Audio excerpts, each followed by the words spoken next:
Yolların açılmajagy barada maglumat bu gezek konsul işgäri Merdan Mustakowdan geldi.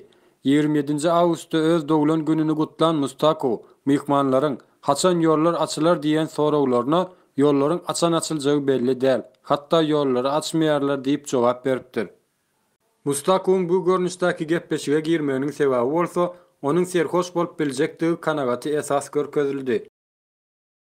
M2'nin berýän maglumatynda hem ýollaryň açylma mümkinçiliginiň häzirlikçe ýokdugy aýdylýar.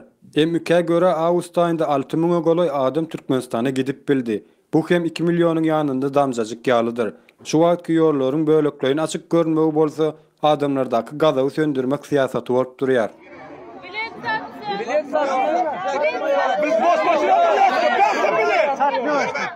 Mundan başga da 28 awgustda İstanbul Türkmenistan uçuş saparynda bilet satmakdan jogapkar bolan türk watandaşy yeter yetmez bilediň üstünde bolan uruşda siziň ýurduňyz sizi isleýänok, siz şoňa düşüneňiz okmy?